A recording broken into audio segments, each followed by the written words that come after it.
Friends, మనం video ద్వారా reserve bank of India గురించి తెలుసుకుందాం. తెలుసుకునే ముందు నూతన governor reserve bank of India 26వ గవర్నర్గా సంజయ్ మల్హోత్రా బాధ్యతలు స్వీకరించారు. బుధవారం అనగా డిసెంబర్ 11వ తేదీ ఇక్కడే అనగా ముంబై ఆర్బీఐ ప్రధాన కార్యాలయానికి చేరుకున్న ఆయనకు ఆర్బీఐ సీనియర్ సిబ్బంది ఆహ్వానం పలికారు. డిప్యూటీ గవర్నర్లు స్వామినాథన్, ఎం రాజేశ్వరరావు, టి రవిశంకర్ సమక్షంలో మల్హోత్రా బాధ్యతలు స్వీకార నిమిత్తమై పత్రాలపై సంతకం చేశారు. ఇప్పటిదాకా రెవెన్యూ కార్యదర్శిగా పనిచేసిన మల్హోత్రాకు ఆర్బీఐ గవర్నర్గా వృద్ధి, ద్రవ్యోల్బణం మధ్య సమతౌల్యత సాధించడమే ప్రధాన లక్ష్యంగా ఉండనుంది. ఇప్పుడు ఆర్బీఐ గురించి తెలుసుకుందాం. ఆర్బీఐ ఎపెక్స్ సెంట్రల్ బ్యాంక్ దేశంలో బ్యాంకింగ్ వ్యవస్థ నియంత్రణ, ద్రవ్యముద్రణ, సరఫరా వడ్డీ రేటు నియంత్రించే అధికారం గల ప్రత్యేక వ్యవస్థను సెంట్రల్ బ్యాంక్ అంటారు. 1656 స్వీడన్ దేశానికి చెందిన రిక్స్ బ్యాంక్ స్థాపన. ప్రపంచంలో మొదటి సెంట్రల్ బ్యాంకు స్వీడన్ దేశానికి రిక్స్ బ్యాంక్ స్థాపన. 1694లో బ్యాంక్ ఆఫ్ ఇంగ్లాండ్ దేశ కేంద్ర బ్యాంకు. 1913లో అమెరికా కేంద్ర బ్యాంక్ ఫెడరల్ రిజర్వ్. 1920 హేగ్ నగర సమావేశంలో బ్యాంకింగ్ వ్యవస్థ అభివృద్ధికి ప్రతి దేశం ఒక కేంద్ర బ్యాంకుని కలిగి ఉండాలని నిర్ణయం, నెదర్లాండ్. 1921 ఇంపీరియల్ బ్యాంక్ ఏర్పడి పాక్షికంగా కేంద్ర బ్యాంకు విధులు నిర్వహించింది. 1925లో హిల్టన్ యంగ్ అధ్యక్షతన రాయల్ కమిషన్ నియామకం. 1926లో కమిషన్ నివేదిక సమర్పణ. 1927లో ఆర్బీఐ బిల్లును రూపొందించారు, కానీ బిల్లు ఆమోదం పొందలేదు. 1931 బ్యాంకింగ్ ఎంక్వైరీ కమిటీ ఆర్బీఐను త్వరగా స్థాపించాలని కోరింది. 1937లో బ్యాంకింగ్ ఎంక్వైరీ కమిటీ ఆర్బీఐను త్వరగా స్థాపించాలని కోరింది. 1933 లండన్ కమిటీ ఆర్బీఐను స్థాపించి ప్రైవేటు వారికి అధిక వాటా ఇవ్వాలని సూచించింది. 1934 ఆర్బీఐ చట్టం ప్రవేశపెట్టారు. ఇంగ్లాండ్ యొక్క బ్యాంక్ ఆఫ్ ఇంగ్లాండ్ విధులను పోలి ఉంది. 1935 ఏప్రిల్ 1 5 కోట్ల మూలధనంతో కలకత్తా కేంద్రంగా ఆర్బీఐ స్థాపన. అధిక వాటా ప్రైవేటు వారిది. ఒక్క షేరు విలువ ₹100. 1937 2 సంవత్సరాలకే ప్రధాన కేంద్రం బొంబాయికి మార్పు. 1947లో ఏప్రిల్ 1 వరకు బర్మా దేశ సెంట్రల్ బ్యాంకుగా కొనసాగింపు. 1948 జూన్ 1 వరకు పాకిస్తాన్ సెంట్రల్ బ్యాంకుగా వ్యవహరించింది. ఆర్బీఐ నిధులలో 30% నిధులు పాక్కు కేటాయింపు. అదనంగా 300 కోట్ల రుణం మంజూరు. పాకిస్తాన్ 30%, భారత్ 70%. 1949 జనవరి 1న ఆర్బీఐ జాతీయం. ఇండియాలో జాతీయం చేసిన మొదటి సంస్థ.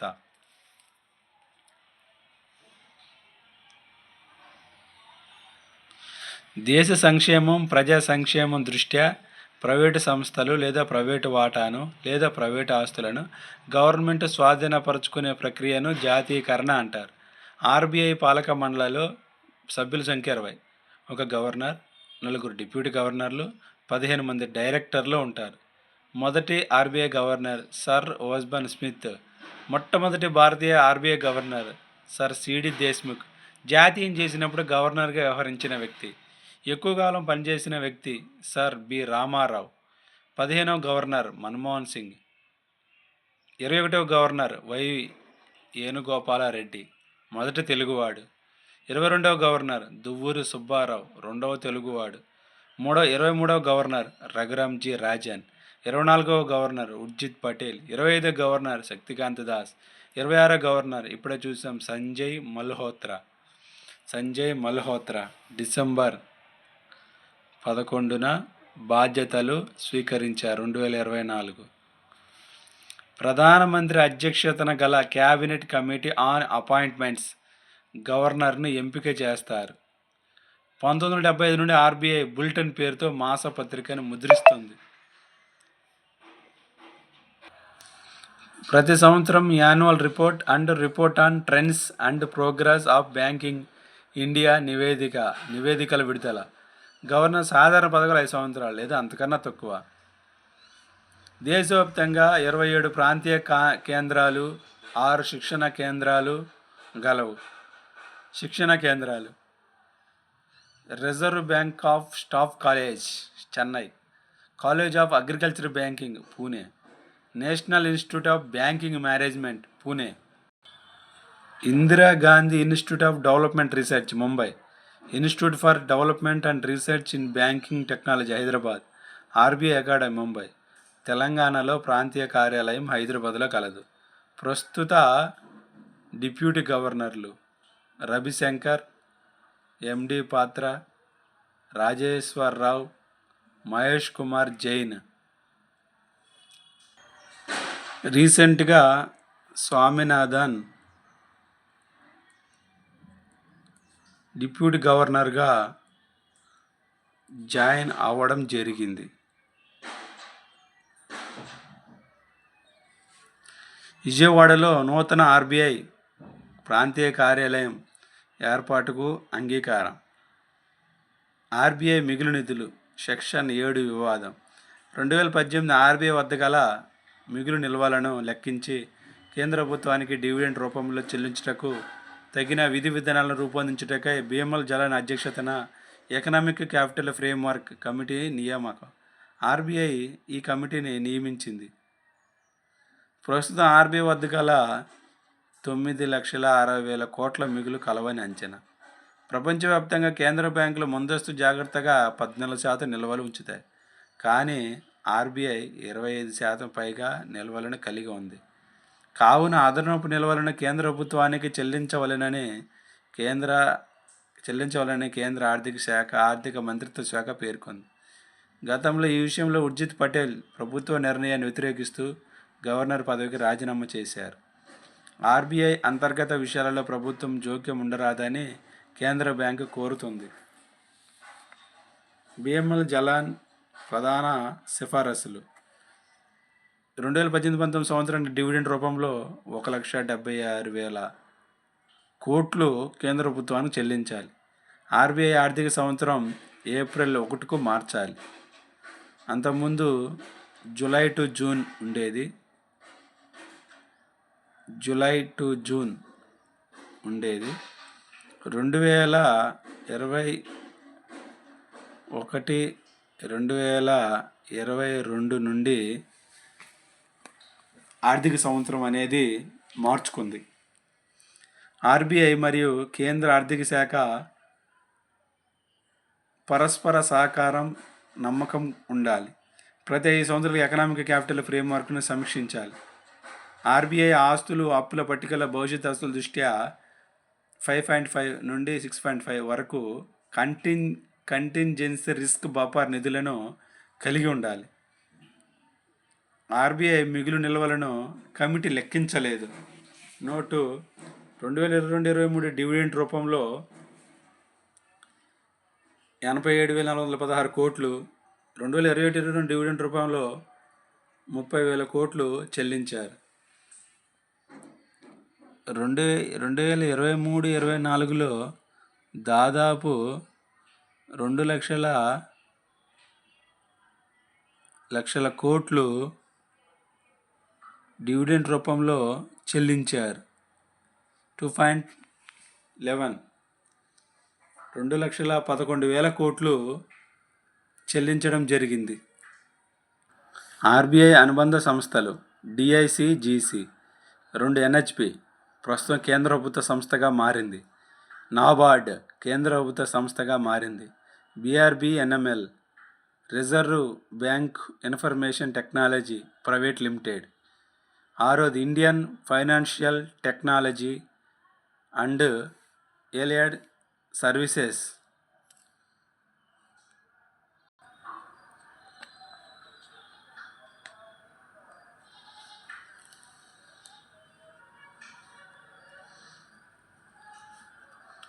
నాబార్డు గురించి చూసుకున్నట్లయితే NABARD national bank for agriculture and rural development Bombay 1982 Bombay కేంద్రంగా స్థాపన. ఆర్బీఐ వాటా 72%, కేంద్రం వాటా 27.5, ఆర్బీఐ వాటా 72.5. అత్యున్నత స్థాయి వ్యవసాయ గ్రామీణాభివృద్ధి రుణాలను అందించే రీఫైనాన్స్ ఇన్స్టిట్యూట్ నేరుగా ప్రజలకు రుణాలు అందించదు. వాణిజ్య బ్యాంకులు, సహకార గ్రామీణ బ్యాంకులు రాష్ట్ర ప్రభుత్వాలకు మాత్రమే రుణం అందిస్తుంది. 2010 అక్టోబర్ 13న కేంద్రం నాబార్డు తన ప్రత్యక్ష నియంత్రణలో ఉంచాలని నిర్ణయించి ఆర్బీఐ గల వాటాను కొనుగోలు చేసింది. భారత ప్రభుత్వ వాటా 100%. నరసింహ కమిటీ సిఫారసు. నోట్: 2018 అంతానికి నాబార్డు, ఎన్హెచ్పీలు మినహా మిగిలిన 4 సంస్థలు ఆర్బీఐ ఆధీనంలో ఉన్నాయి. ఆర్బీఐ విధులు: కరెన్సీ ముద్రణ అండ్ సరఫరా. తమిళ పదమైన కాసు నుండి క్యాష్, దీని నుండి కరెన్సీ పదాలు ఉద్భవించాయి. 1545 ఢిల్లీని పరిపాలించిన షేర్షా సూరి రూపాయి పేరుతో వెండి నాణ్యం ముద్రించాడు. సంస్కృతంలో రూపా లేదా రూప్యకం అనగా వెండి మరియు అందమైనదే అని అర్థం. 1834 బ్రిటిష్ గవర్నమెంట్ మొదటిసారి రూపీని ప్రవేశపెట్టింది. 1861 దేశ ఏకీకరణలో భాగంగా బ్రిటిష్ పరిపాలన ప్రాంతాలకు రూపీ తప్పనిసరి కరెన్సీగా ప్రవేశపెట్టారు. మొదటిసారి భారత్లో కాగితపు కరెన్సీ ముద్రించిన బ్యాంక్ ఆఫ్ బెంగాల్ మొదటిసారి ముద్రించిన నోటు ₹5. కాయినేజ్ యాక్ట్ ప్రకారం 1906 నాణెంలు మరియు ₹1 నోటుని కేంద్ర ఆర్థిక శాఖ ముద్రించాలి. ఆర్బీఐ ₹2 నుండి 10,000 వరకు నోట్లను ముద్రించే అధికారం కలిగి ఉంది. ఆర్బీఐ కరెన్సీ నోట్లను ముద్రించినప్పుడు ఎవరి అనుమతి పొందవలసిన అవసరం ఉండదు.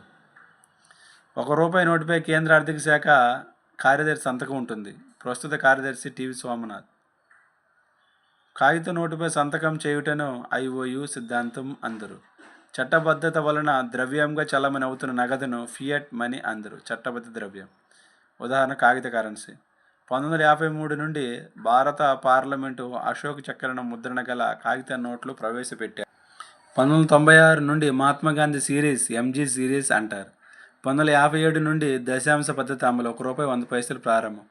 1957 నుండి కనీస నిల్వల పద్ధతి అమలు. కనీస నిల్వ 200 కోట్లు ఉండాలి. 200 కోట్లలో 115 కోట్లు బంగారం ఉండాలి. 85 కోట్ల విదేశీ కరెన్సీ ఉండాలి. నూతన కరెన్సీ ముద్రణకు ఆధారం: వస్తు సేవల ఉత్పత్తి, బడ్జెట్ లోటు, ద్రవ్యోల్బణం, బంగారం నిల్వ. ద్రవ్యంను అధికంగా ముద్రిస్తే ద్రవ్య సరఫరా అధికమే ద్రవ్యోల్బణం పెరుగుతుంది. కేంద్ర ఆర్థిక శాఖ ముద్రించే నాణెంలు ₹1 నోటును ఆర్బీఐ ద్వారా సరఫరా చేస్తారు. 2010 జూలై 15 తమిళనాడుకు చెందిన డి. ఉదయ్ కుమార్ రూపాయికి విశిష్ట చిహ్నం దేవనాగరి లిపి రూపొందించారు. సేన్రేజ్: కేంద్ర బ్యాంకు నోట్ల జారీ వలన ఆర్జించిన లాభం. ఉదాహరణకు ఆర్బీఐ ₹500 కాగిత కరెన్సీ ముద్రిస్తుంది, కానీ ముద్రణకు అయిన వ్యయం ₹4. నోట్ల జారీ వలన ఆర్జించిన లాభం ₹496. అదేవిధంగా కేంద్ర ఆర్థిక శాఖ నాణ్యాలు ముద్రించినప్పుడు కూడా లాభాలను ఆర్జిస్తుంది. ఉదాహరణకు ₹5 నాణ్యం ముద్రణ ₹2గా భావిస్తే ఆర్జించిన లాభం ₹3కు సమానం. ఇండోనేషియా, మలేషియా, మారిషస్, మాల్దీవులు, నేపాల్, పాకిస్తాన్, శ్రీలంక, సీషెల్స్ దేశాల కరెన్సీ పేర్లు రూపాయి లేదా రూపాయికి దగ్గరగా ఉంటాయి. బ్యాంకర్స్ బ్యాంక్: దేశంలో అన్ని రకాల బ్యాంకులపై పూర్తి నియంత్రణ. బ్యాంకుల వద్ద గల నగదును ఆర్బీఐ డిపాజిట్గా స్వీకరిస్తుంది. వాణిజ్య బ్యాంకులకు రుణాలు అందిస్తుంది. కమర్షియల్ బ్యాంకుల యొక్క పత్రాలను డిస్కౌంట్ చేసి రుణాలు అందిస్తుంది. గవర్నమెంట్ బ్యాంక్: భారత ప్రభుత్వానికి దేశీయ రుణాలు, విదేశీ రుణాలను సేకరించుట మరియు చెల్లించుట ఆర్బీఐ ద్వారా జరుగుతుంది. కేంద్ర రాష్ట్ర ప్రభుత్వాలకు రుణాలకు అందించుట. ప్రపంచ బ్యాంకు ఐబీఆర్డీ తరపున ప్రపంచ బ్యాంకు అంతర్జాతీయ ద్రవ్యనిధి సమావేశాలకు భారతను పాల్గొనుట. ప్రభుత్వం తరపున ఆర్థిక లావాదేవీలు నిర్వహిస్తూ ప్రభుత్వ ఏజెంట్గా వ్యవహరించుట. Treasury bills, government securities, overdraft facility, ways and means advances రూపాల్లో ప్రభుత్వానికి రుణాలను అందిస్తుంది. విదేశీ మార్క నిల్వలు ఫారెక్స్ రిజర్వ్స్. విదేశీ మార్క నిల్వలు విదేశీ కరెన్సీపై పూర్తి నియంత్రణ కలిగి ఉంటుంది. Foreign exchange regulation act FERA చట్టం ప్రకారం దేశ ప్రజలు $5లకు మించి విదేశీ కరెన్సీని కలిగి ఉండరాదు. ప్రస్తుతం అమల్లో ఉన్న ఫారిన్ ఎక్స్చేంజ్ మేనేజ్మెంట్ యాక్ట్ చట్టం ప్రకారం ఆర్బీఐ అనుమతి లేకుండా విదేశీ కరెన్సీని కలిగి ఉండరాదు. విదేశీ మార్కపు రేటు నిర్ణయించడంలో కీలక పాత్ర పోషిస్తుంది. ఆర్బీఐ ద్వారా గుర్తించబడిన వారు మాత్రం విదేశీ కరెన్సీని నిల్వ చేయాలి. అవసరాల మేరకు బంగారమును ఆర్బీఐ నిల్వ చేస్తుంది. ప్రస్తుతం బంగారం నిల్వ 806 టన్నులు. విదేశీ కరెన్సీ నిల్వలు సుమారు $600 బిలియన్. 2000 2024 డిసెంబర్ నాటికి 856 టన్నులు ఆర్బీఐ దగ్గర ఉంది. అదేవిధంగా విదేశీ కరెన్సీ నిల్వలు సుమారు $700 బిలియన్ ఉన్నాయి. ఇది 2024 డిసెంబర్ నాటికి 856 టన్నులు ఆర్బీఐ దగ్గర ఉంది. అదేవిధంగా $700 బిలియన్ విదేశీ కరెన్సీ నిల్వలు ఆర్బీఐ వద్ద ఉన్నది. లెండర్ ఆఫ్ లాస్ట్ రిసార్ట్ దేశంలో అత్యున్నత స్థాయి మరియు చివరి స్థాయిలో రుణాలు అందించు సంస్థ. పర్యవేక్షక విధులు బ్యాంకింగ్ వ్యవస్థకు శిఖర సంస్థగా రిజర్వ్ బ్యాంక్ దేశంలో అన్ని బ్యాంకింగ్ వ్యవస్థలపై నియంత్రణ, పర్యవేక్షణ బాధ్యతను కలిగి ఉంది.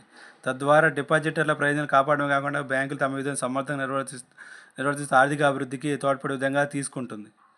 రిజర్వ్ బ్యాంకు పర్యవేక్షక నిధులను క్రింది విధంగా పేర్కొనవచ్చు. కొత్తగా బ్యాంకులు ఏర్పాటు చేయడానికి, కొత్త శాఖ కార్యాలయాలు ప్రారంభించి లైసెన్సులు ఇవ్వడం, నియమ నిబంధనలకు అనుగుణంగా బ్యాంకులు పనిచేస్తున్న లేదా తనిఖీ చేయడం, మూలధన పరిమితిని, నగదు నిల్వల నియమాలను రూపొందించడం, వడ్డీ రేట్ల నిర్ణయంపై సూచనలు, ఆదేశాలు ఇవ్వడం, బ్యాంకింగ్ సంబంధించిన వివిధ అంశాలపై సలహాలు, మార్గదర్శకాలను ఇవ్వడం, బ్యాంకు సిబ్బందికి సంస్థాగత శిక్షణ ఏర్పాటు చేయడం. అభివృద్ధిపరమైన విధులు ఆర్థిక అభివృద్ధి దోహదపరిచే కొన్ని విధులను భారత రిజర్వ్ బ్యాంకు నిర్వహిస్తుంది. ఆర్థిక అభివృద్ధికి దోహదపరిచే కొన్ని విధులను భారత రిజర్వ్ బ్యాంక్ నిర్వహిస్తుంది.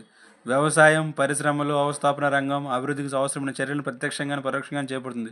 రైతులకు వ్యవసాయ పరపతి అందించడానికి వీలుగా సహకార బ్యాంకులకు, వాణిజ్య బ్యాంకులకు పునరుద్ధరణ సహాయం చేస్తుంది. గ్రామీణ అభివృద్ధి తోడ్పడడం కోసం 82లో నాబార్డ్ని ఏర్పాటు చేయడం జరిగింది. పారిశ్రామికతను ప్రోత్సహించడానికి భారత పారిశ్రామిక విత్త కార్పొరేషన్ను, రాష్ట్ర విత్త కార్పొరేషన్ స్థాపించింది. డిపాజిట్ బీమా కార్పొరేషన్ను, భారత్ యూనిట్ ట్రస్ట్, భారత పారిశ్రామిక బ్యాంకును, పారిశ్రామిక పునర్నిర్మాణ కార్పొరేషన్ రిజర్వ్ బ్యాంక్ స్థాపించింది. స్వల్పకాలిక, దీర్ఘకాలిక రుణ సహాయాన్ని ప్రోత్సహించడానికి కొత్త మార్కెట్లలో వివిధ పరపతి సాధన ప్రవేశపెట్టింది. పై విధంగా భారత రిజర్వ్ బ్యాంక్ అనేక విధులు నిర్వర్తిస్తుంది. ద్రవ్య విధానం మానిటరీ పాలసీ ఆర్బీఐ ద్రవ్య విధానం ప్రకటించి గుణాత్మక చర్యలు, పరిమాణాత్మక చర్యల ద్వారా ద్రవ్య సరఫరాను, వడ్డీ రేట్లను నియంత్రిస్తుంది. అదేవిధంగా క్లియరింగ్ హౌస్ ఇతర బ్యాంకులు జారీ చేసిన చెక్కులను తన ఖాతాల అకౌంట్లకు జమ చేయడం కొరకు స్వీకరించి, పరిష్కరించుటకు ఇతర బ్యాంకుల అకౌంట్తో సర్దుబాటు చేయాలి. బ్యాంకులకు సంబంధించి ఇలాంటి సమస్యలకు రిజర్వ్ బ్యాంక్ పరిష్కారం చూపడం ద్వారా క్లియరింగ్ హౌస్గా పనిచేస్తుంది. అన్ని వాణిజ్య బ్యాంకుల నగదు నిల్వలను రిజర్వ్ బ్యాంక్ వద్ద ఉంచడం వల్ల వాటి ఖాతాలు రిజర్వ్ బ్యాంక్ వద్ద ఉంటాయి.